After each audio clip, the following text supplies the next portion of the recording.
Porque esclarece o público, Coronel. Aqui no Ocidente, nós temos a versão que chega aqui, né? E eu particularmente, eu gosto muito da história da União Soviética, mas também está sendo delicioso. É uma aula mesmo, efetivamente. Está sendo uma noite muito agradável, muito bem aproveitada aqui em ambos os canais. Vamos dar o like, vamos compartilhar os vídeos. Vou passar para o Rogério, está contigo aí.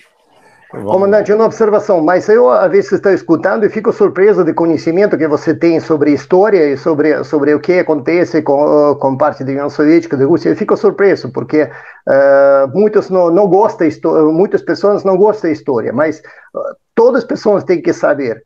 O povo que não conhece história não tem futuro, isso tem que saber, porque quando você conhece história, para você vai entender tudo claramente o que está acontecendo agora. O que está acontecendo agora é problema não é de agora.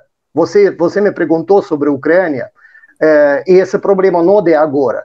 E pode ser que alguém perguntou por que eu estou com essa farda militar. Sim, teve pergunta já sobre isso. Que pergunta, então eu queria responder, porque por favor. O que está acontecendo na Ucrânia não é começo de agora, esse resultado de nossa trabalho mal feito na Segunda Guerra Mundial.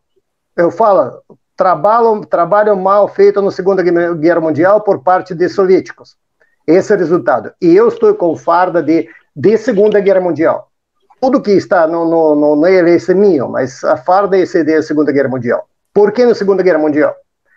Porque nós temos muitas pessoas não conhecem, mas na Segunda Guerra Mundial, antes em 39, foi assumida a União Soviética assumiu territórios que antes pertenciam ao Império Russo. A parte de Lviv, parte de Rovno, parte de território que pertencia à Austro-Húngara depois da Primeira Guerra Mundial, assumiu em 39. Essa é parte de oeste da Ucrânia, como se chamava.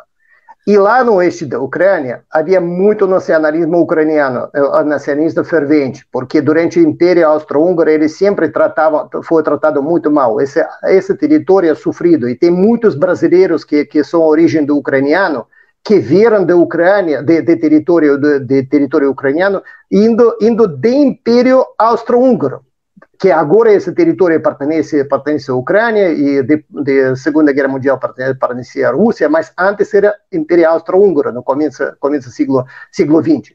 E muitas pessoas emigraram aqui no estado do Paraná, imigrando desses territórios. E eles foram tratados no Império Austro-Húngaro muito mal, então existia uma resistência sobre isso. Quando a União Soviética assumiu esses territórios, que 39 e 41, no ano 41, esses territórios foram ocupados por alemães, e muitos deles aderiram à Alemanha, achando que vai ser criado um país independente ucraniano. Eles foram filhos de nazi, trabalharam para eles, criaram as tropas que estavam lutando junto com o nazi. Por exemplo, existia uma divisão de Galiciná, a divisão SS Galiciná, que estava composta 100% de ucranianos.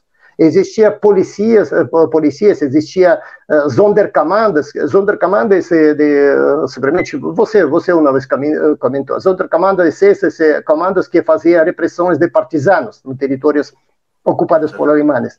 E a maioria das pessoas eram de origem de ucranianos.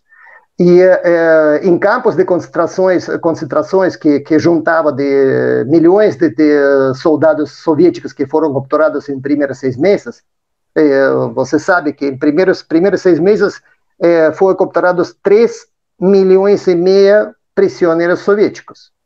3,5 milhões foram capturados de tropas soviéticas que foram derrotados por alemães no ataque. E os primeiros que cuidavam esse campos de concentrações, a maioria deles eram ucranianos, de origem ucranianos, que eram colaboradores da nazi. E agora, esses colaboradores da nazi, ninguém esse também não vou descobrir o segredo de você, em Kiev existe um lugar que se chama Babi Yar. Esse lugar onde foram fuzilados de forma massiva, quase 80 mil judeus que moravam no Kiev. Quem fuzilava deles? Alemães, junto com colaboradores ucranianos.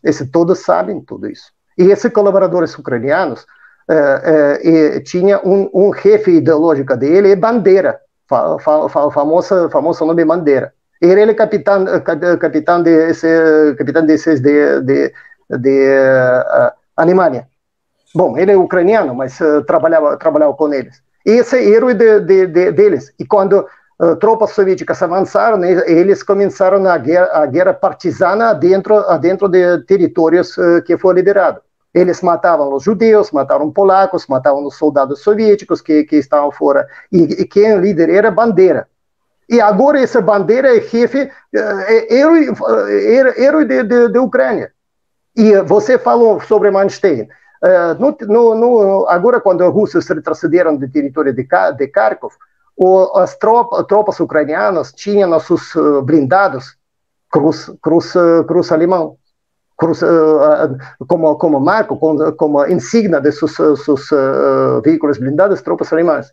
Em todo o território, sempre usam símbolo de ser símbolo de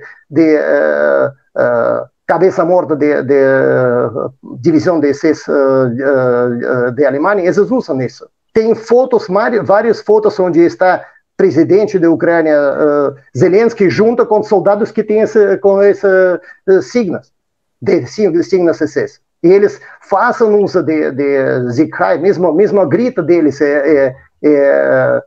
glória da Ucrânia, a glória dos heróis. Esse grito dos ucranianos nazis que lutavam contra a União Soviética. Por isso estou falando que a gente fez um mau trabalho.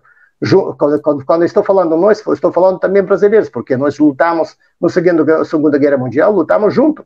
Você na Itália, a gente na frente oriental. Então,